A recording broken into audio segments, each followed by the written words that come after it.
नमस्कार, मी पुष्पलता जगताप आणि तुमचं माझ्या यूट्यूब चॅनलमध्ये खूप खूप स्वागत आहे.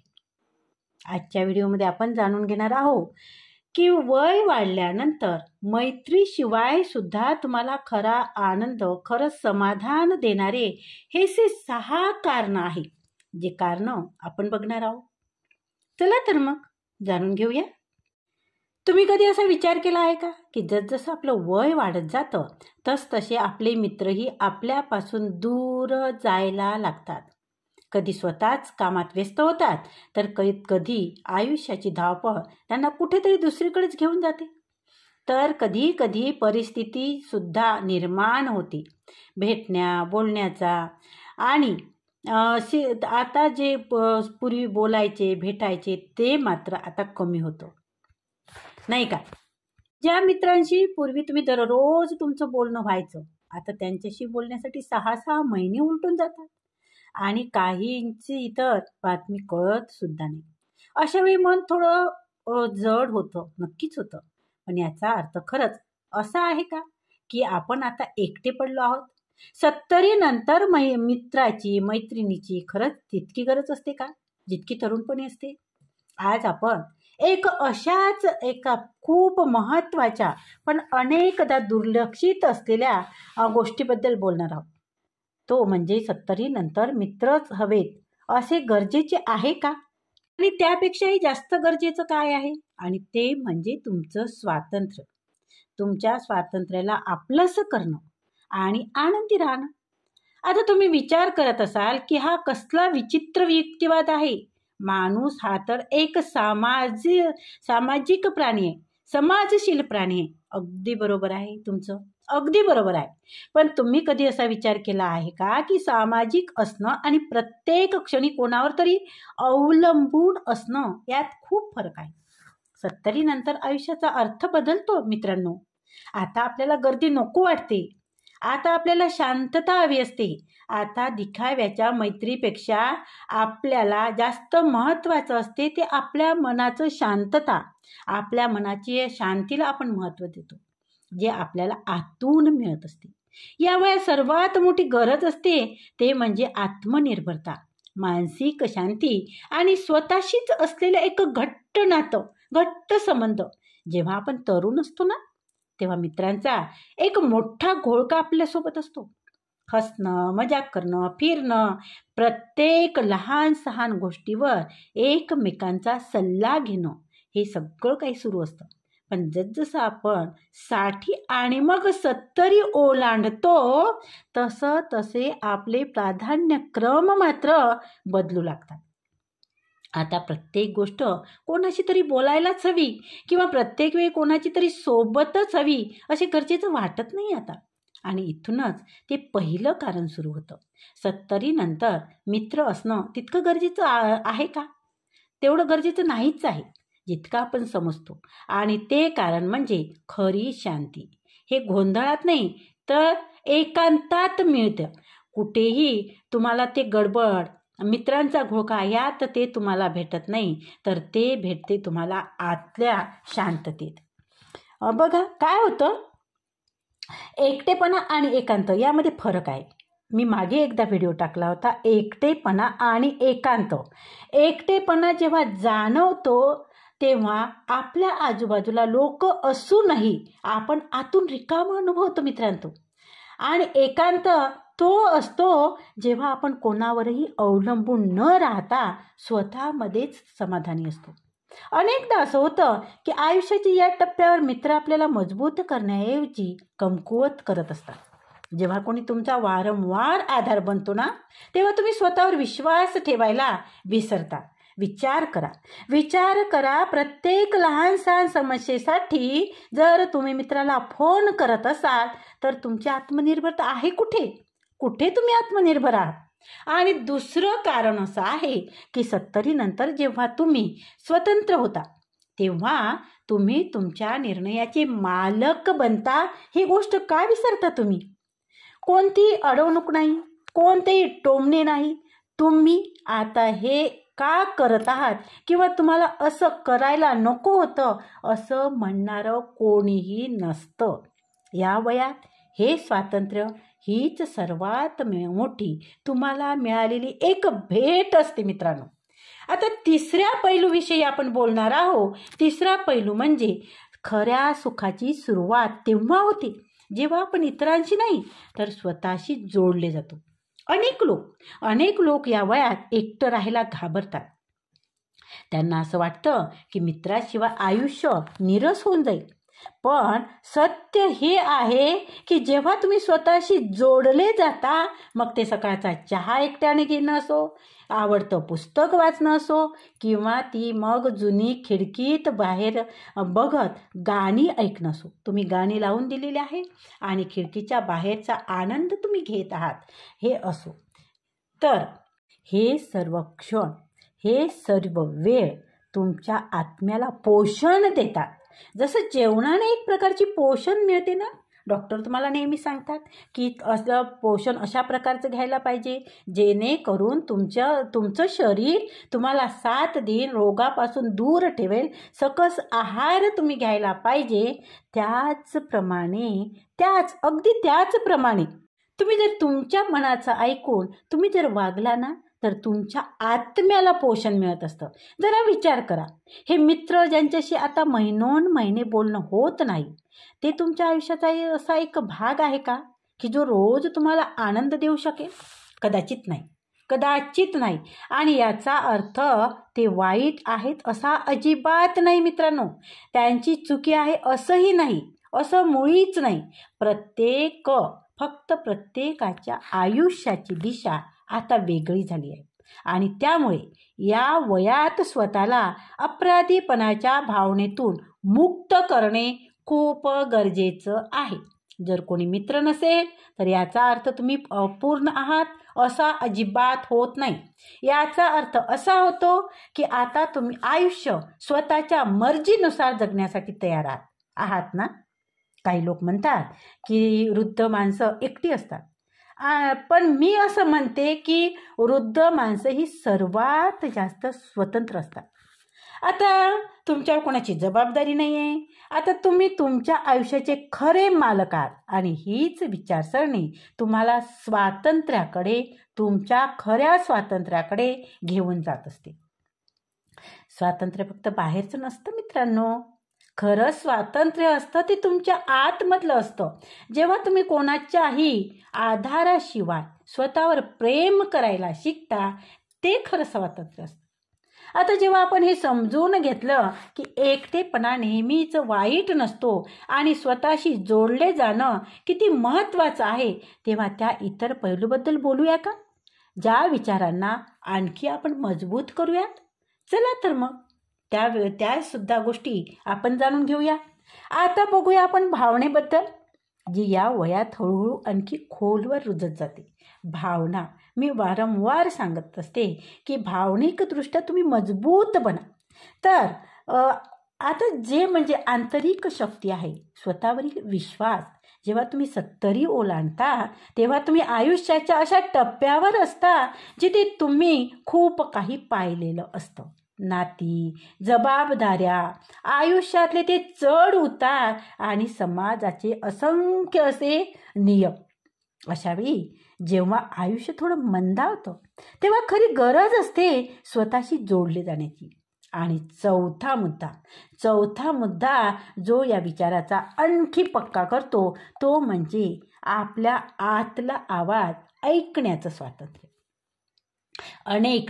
अनेकदा जेव्हा आपण इतरांसोबत असतो तेव्हा आपले स्वतःचे विचार दाबले जातात आणि आपल्या भावनांना इतरांच्या सोयीनुसार, लक्षात घ्या, तुमच्या भावनांना इतरांच्या सोयीनुसार वळवलं जातं किंवा वळवून घेतो. पण जेव्हा तुम्ही एकटे असता तेव्हा तुम्हाला तुमच्या मनाचा आवाज ऐकण्याची संधी मिळते मित्रांनो. तुम्हाला खरोखरच काय आवडतं, कोणत्या गोष्टी तुमच्यासाठी महत्त्वाच्या आहे आणि कोणत्या गोष्टी केवळ सवयीचा तुमचा भाग होतो, यावर तुम्ही विचार करू शकता. या वयात अनेकदा लोक असं म्हणतात की आता वेळ घालवायचा आहे.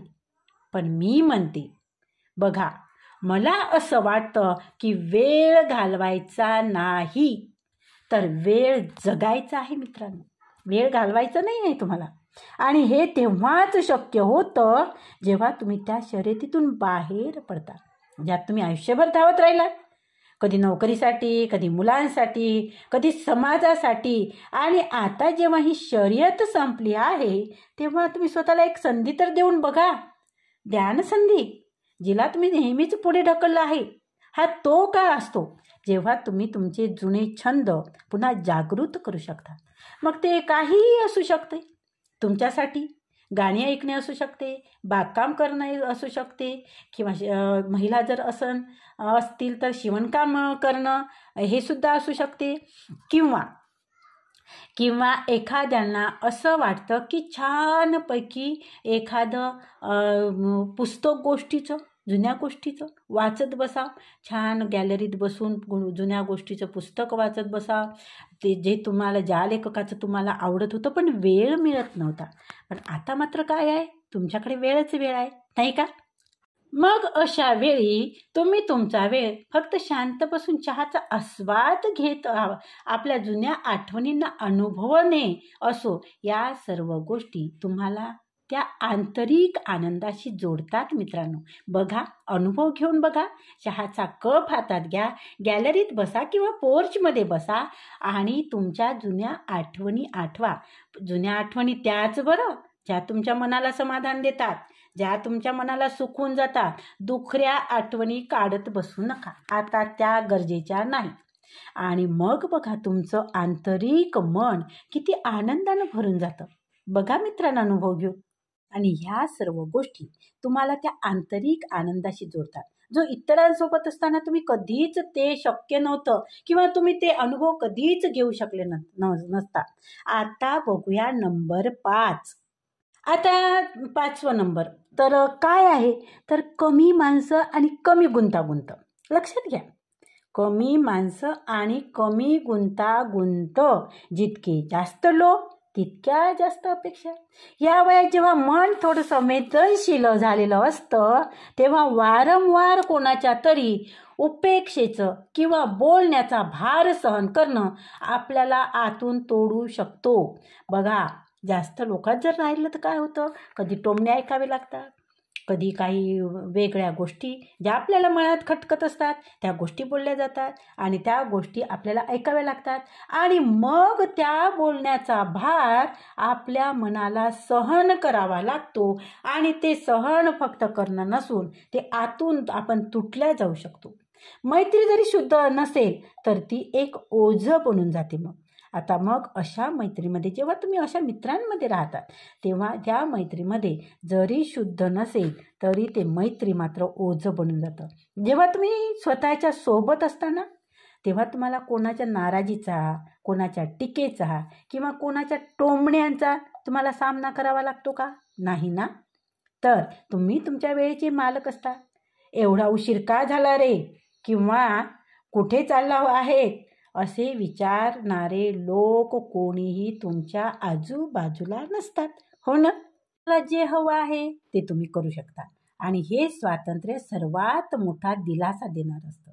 जरा विचार करा, जर तुम्ही एखाद्या मित्राशी बोलू शकला नाही आणि आता आपलं कोणी राहिलंच नाही असं म्हणून मन खट्टू करून घेत असाल तर हा विचार तुम्हालाच नुकसान पोहोचवतो. आणि याउलट हा रिकामा वेळ स्वीकारा. तो रिकामा वेळ स्वीकारून स्वतःला थोडं अधिक चांगल्या प्रकारे का समजून घ्यायचं नाही? तुमचा वेळ आहे आणि तो वेळ तुमच्यासाठी गुंतवा. त्यामुळे काय होईल की तुम्ही स्वतःला अजून चांगल्या प्रकारे समजून घ्या. अनेक वृद्ध माणसं म्हणतात की आता पूर्वीसारखी मैत्री राहिलीच नाही का? सगळी माणसं बदललेली आहेत बाबा. हो, हे खरं आहे. पण तुम्ही कधी विचार केला आहे का की तुम्ही स्वतःसुद्धा बदललेले आहात? तुम्ही वारंवार जे बोलत राहता की आता पहिल्यासारखे लोकच राहिले नाही, फार बदललं बा, हा मित्र माझा तर खूपच बदलला आहे. पण जेव्हा तुम्ही हे दुसऱ्यांविषयी बोलत असता तेव्हा तुम्ही स्वतःच्या आतमध्ये सुद्धा डोकावून बघत चला मित्रांनो. तुम्ही सुद्धा बदललेले आहात. आता तुमच्या आवडीनिवडी वेगळ्या आहेत. तुमच्या विचारांची खोलीसुद्धा वेगळी आहे. आता तुम्हाला वरवरच्या गोष्टीमधून समाधान मिळत नाही, जे पूर्वी मिळत होतं. आता त्यात समाधान नाही आहे तुम्हाला. तर आता तुम्हाला सत्याची आस आहे. बरोबर ना? बरोबर बोलते ना मी? आता तुम्हाला सत्याची आस आहे आणि सत्य हेच आहे की सर्वात घट्ट मैत्री ही तुमची स्वतःशीच होती. तुमची स्वतःसोबतच मैत्री ही अतिशय घट्ट मैत्री, अगदी घट्ट मैत्री होऊ शकते. आणि आता बघूया 6वा मुद्दा, शेवटचं कारण. जेव्हा तुम्ही एकटे असता तेव्हा तुम्ही स्वतःला सर्वात जास्त ओळखू शकता, हो ना? आयुष्यभर आपण इतरांना खुश करण्यातच गुंतलेलो होतो मित्रांनो. मुलांना वाढवणं, नातेवाईकांची चिंता करणं, समाजाचे नियम पाळणं. पण तुम्ही कधी स्वतःला विचारलं आहे का की तुला काय हवं रे बाबा? तुमच्या स्वतःला विचारलं तुम्ही कधी की मला कशात समाधान आहे? हा प्रश्न कोणीही स्वतःला विचारलेला नाही. विचारला आहे? आणि तुम्हाला वाटतं ना हा प्रश्न खूप सोपा आहे. जेवढा सोपा हा प्रश्न आहे त्याचं उत्तर तितकंच कठीण आहे. लक्षात घ्या, एकटेपणा तुम्हाला हाच प्रश्न विचारण्याची संधी देतो आणि जेव्हा तुम्ही त्याचं उत्तर शोधता ना तेव्हा तुम्हाला ती शांती मिळते, जिचा शोध तुम्ही कदाचित आयुष्यभर घेतला होता. एखाद्या मंदिराच्या पायऱ्यावर बसून तास न तास ध्यानात हरवून जाणं, कोणतीही चिंता न करता आकाशाकडे पाहत राहणं, जुनी पत्र उघडून आठवणीमध्ये रमून जाणं, हे सर्व अनुभव एकटे असतानाच तर मिळतात, नाही का? माझं एक उदाहरण देते. माझं काय झालं, मी जेव्हा डीएडला असताना माझा भाऊ नागपूरवरून यवतमाळला आला आणि मला भेटायला तो आला, परंतु मी कॉलेजला होती. आणि मग माझ्या गैरहजेरीमध्ये त्याने माझ्यासाठी एक पत्र लिहून ठेवलं होतं. पत्र इतकं छान होतं, एवढं त्याच्यात सखोल असं त्याचे शब्द होते. मला त्यावेळेला कदाचित मला असं वाटतं मला तेवढं समजलं नसेल ते. पण मी जेव्हा त्यात वारंवार पत्र वाचते ना काढून, मी अगदी नीट ते पत्र जपून ठेवलं आहे. ते पत्र जेव्हा मी वाचते तेव्हा मला आतमधून एक प्रकारची शांतता मिळते. त्याने पत्रात लिहिलं होतं, आयुष्य हे कठीण आहे पुष्पा, आणि जर आयुष्यात यश हवं असेल तर प्रयत्नाची पराकाष्ठ घेऊन त्या यशश्रीच्या डोंगरावर चढावं लागतं. आणि जेव्हा प्रयत्नाची पराकाष्ठ घेऊन यशश्रीच्या डोंगरावर तू चढशील तेव्हा यशश्री तुझ्या गळ्यात ती माळ घालेल. त्याचा अर्थ खूप गूढ होता. परंतु आता जेव्हा मी वाचते ना, खरंच माझ्या मनाला ते खूप भावतं. मला खूप आतून ते समाधान देतं. मला ते आतून प्रेरणा मिळते. आणि आजही मी ते पत्र कधी उघडते आणि वाचते सुद्धा. बघा, तुम्ही अशा आठवणीचा तुमच्याही काही भाग असेल, जे पत्र असतील, जे तुम्ही जपून ठेवले असेल. आणि अशा वेळेला जेव्हा तुम्ही एकटे असता तेव्हा तुम्ही ते पत्र काढून वाचून बघा. बघा माझा अनुभव. जुनी पत्र उघडून त्या आठवणीमध्ये रमून जाणं, हे सर्व अनुभव एकटं असतानाच तर मिळतात की नाही? आणि हे तेच क्षण असतात जे तुमच्या आत्म्याला आतून स्पर्श करतात. त्यामुळे 70 नंतरही मित्र नाहीत म्हणजे तुम्ही अपूर्ण आहात, हा विचार पूर्णपणे चुकीचा आहे. खरं तर हेच ते वय आहे जेव्हा तुम्ही सर्वात जास्त पूर्ण असता. आता ना कुणाला काही सिद्ध करायचं आहे, ना कुणालाही काही दाखवायचं आहे. फक्त जगायचं आहे, आणि तेही खऱ्या मनाने स्वतःसाठी. आता जेव्हा आपण हा विचार स्वीकारलाच आहे की आयुष्याचा खरा आनंद आतून येतो आणि स्वतःशी एकरूप होणेच खरं सुख आहे, तर हे सुख टिकवून कसं ठेवायचं, हेही एक प्रश्न आहे. चला आता या सुंदर प्रवासाच्या शेवटच्या टप्प्याकडे जाऊया का, जिथे आपण त्या गोष्टींना आणखी खोलवर समजून घेऊ, ज्या तुम्हाला केवळ स्वतंत्रच नाही तर आतून पूर्णपणे समाधानी सुद्धा बनवतील. तुम्ही पाहिलं असेल की जेव्हा तुम्ही कोणाकडून अपेक्षा करणं सोडून देता ना, तेव्हा आयुष्य अचानक खूप हलकं वाटू लागतं बरं. ही तीच भावना आहे जिला आपण स्वातंत्र्यातून मिळालेला आनंद असतो, आनंद आपण म्हणतो. 70 नंतर जेव्हा आपण आपल्या आयुष्याकडे वळून पाहतो तेव्हा जाणवतं की खूप काही इतरांसाठी केलं, पण आता वेळ आहे स्वतःला देण्याचा. आणि जेव्हा तुम्ही स्वतःला वेळ देता तेव्हा कोणत्याही बाह्य अपेक्षेशिवाय, तेव्हा तुम्हाला ती आंतरिक शक्ती मिळत असते, जी कदाचित कोणताही मित्र तुम्हाला देऊ शकत नाही.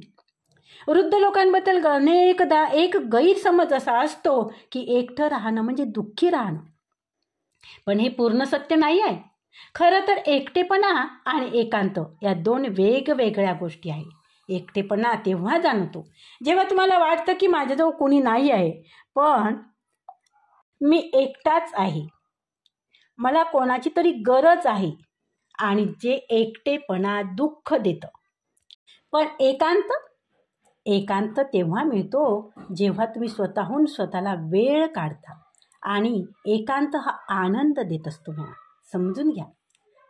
आणि एकांत हीच ती अवस्था आहे जिथे आत्मिक सुखाची सुरुवात होते. तुम्ही सकाळच्या कोवळ्या उन्हात चहाचा घोट घेत जो आनंद अनुभवताना, तो कदाचित जगातील सर्वात महागडा उपचारही देऊ शकते बरं. कारण तो आनंद तुमच्या आतल्या शांततेतून येतो. आणि हे तेव्हाच शक्य होतं जेव्हा तुम्ही दररोज स्वतःला भेटता. आता त्या दैनंदिन सवयीबद्दल आपण बोलूयात का, ज्या या आत्मनिर्भर जीवनाला आणखी सुंदर बनवू शकतात. पहिली सवय आहे आपल्या शरीराच्या आणि मनाच्या गरजाकडे लक्ष देणे. जेव्हा आपण दररोज स्वतःला विचारत असतो की आज काय केल्यानं छान वाटेल, आज काय करायचं रे बाबा आपण, तेव्हा हा प्रश्न आपल्याला दिवसाभरासाठी एक सकारात्मक दिशा देते. कधीतरी हलकं फिरणं, कधी जुनी गाणी ऐकणं, कधी जुने फोटो अल्बम पाहणं, या सर्व गोष्टी तुमच्यामध्ये ती जादू भरतात, ज्यामुळे तुम्हाला केवळ तरुणच वाटत नाही, तर भावनिकदृष्ट्याही तुम्ही मजबूत बनतात. दुसरी सवय ही आहे की नवीन गोष्टी शिकणे किंवा करणे. हो, बरोबर ऐकलं तुम्ही म्हणाल की वयाची 70 गाठली मॅडम, आता आम्ही 70 पार केली, आता कुठल्या गोष्टी शिकायला लावता. परंतु 70 नंतरही मेंदूला नवीन आव्हानाची गरज असते. एखादी नवीन भाषा शिका, ऑनलाईन योगा करा, किंवा एखाद्या बागेत लहान मुलांना पाहून हसा. ह्या सगळ्या गोष्टी नवीन ऊर्जा देतात. अनेकदा लोक म्हणतात आता या वयात नवीन काय करणार आम्ही, पण हीच ती विचारसरणी आहे जी आपल्याला हळूहळू थकवत असते. जेव्हा तुम्ही काहीतरी नवीन करता तेव्हा मनालाही नवीन वाटतं बघा. जेव्हा मन ताजतवानं असतं ना, तेव्हा एकटेपणा कधीच जवळ येत नाही. आणि तिसरी आणि सर्वात महत्त्वाची सवय आहे कृतज्ञता. जेव्हा तुम्ही प्रत्येक दिवसाची शेवट फक्त 3 चांगल्या गोष्टीसाठी आभार मानता, जसे की आजच्या सूर्याची ऊब, एक चांगली झोप, किंवा एखादा लहान मुलांचं हसणं, तेव्हा तुम्हाला जाणवेल की हळूहळू प्रत्येक दिवस सुंदर वाटू लागतो. अनेक वृद्ध लोकांना भेटल्यावर एक गोष्ट जाणवते, ते म्हणजे जे लोक इतरांकडून जास्त अपेक्षा ठेवत नाहीत ना, आणि जे आपल्या आयुष्यातील छोट्या छोट्या क्षणामध्ये आनंद शोधतात ना, तेच सर्वात जास्त समाधानी असतात. आणि हीच ती शेवटची पण सर्वात महत्त्वाची गोष्ट आहे. आनंदाचं खरं रहस्य काय आहे, हे स्वतःशी मैत्री करण्यात आहे. जेव्हा तुम्ही स्वतःचे सर्वात चांगलं मित्र बनाल, तेव्हा तुम्हाला ना कोणाच्या मान्यतेची गरज आहे, ना कोणाच्या सोबतीची. तुम्ही प्रत्येक संध्याकाळी स्वतःला म्हणू शकता मी आजही हसलो आहे, आणि ते माझ्यासाठी पुरेसं सुद्धा आहे. मित्रांनो, 70चं वय हा शेवट नाही बरं, तर एक नवी सुरुवात आहे. एका अशा आयुष्याची सुरुवात जिथे तुम्ही तुमच्या प्रत्येक क्षणाचे मालक आहात, जिथे तुम्हाला ते ठरवायचं आहे की आता मला कोणासाठी जगायचं आहे. आणि याचं उत्तर नेहमी एकच असायला हवं की मला आता स्वतःसाठी जगायचं आहे. तर या गोष्टी तुम्हाला जर आवडल्या असतील, पटल्या असतील, तर एकच काम करा मित्रांनो. हा व्हिडिओ पूर्ण झाल्यानंतर, हा व्हिडिओ संपल्यानंतर एकच गोष्ट तुम्ही माझ्यासाठी करा. ते म्हणजे एकदा तुम्ही स्वतःला वचन द्या, आता कोणाकडून अपेक्षा ठेवणार नाही, आता कोणाला दोष देणार नाही, आता फक्त जगेन माझ्या पद्धतीने आणि माझ्या आनंदासाठी. आता मला सांगा, तुमच्या आयुष्यात खरंच सर्वात जास्त समाधान कोणत्या क्षणाने होतं? सकाळच्या शांततेत होतं, त्या क्षणाने. जेव्हा तुम्ही स्वतःला आरशात बघून हसताना पाहता, त्या क्षणाने. जुन्या सुखद आठवणीत तुम्ही रमतात, त्या क्षणाने. बघा, सांगा मला. आणि हो, जर तुम्हाला हा व्हिडिओ आवडला असेल ना, तर व्हिडिओला लाईक करायला विसरू नका मित्रांनो. व्हिडिओला लाईक करा. व्हिडिओ तुमच्यासारख्याच ज्यांना गरज आहे त्यांच्याशी शेअर मात्र जरूर करा. तसेच कमेंट करा. आणि जर तुम्ही चॅनलवर नवीन असाल तर चॅनलला सबस्क्राईब जरूर करा, जेणेकरून असेच नवनवीन व्हिडिओ तुमच्यापर्यंत पोहोचतील मित्रांनो. आणि त्याचबरोबर व्हिडिओला हाईप करायला सुद्धा विसरू नका. धन्यवाद. खूप खूप धन्यवाद. आनंदी राहा, सुखी राहा, समाधानी राहा आणि निरोगी राहा. धन्यवाद. खूप खूप धन्यवाद.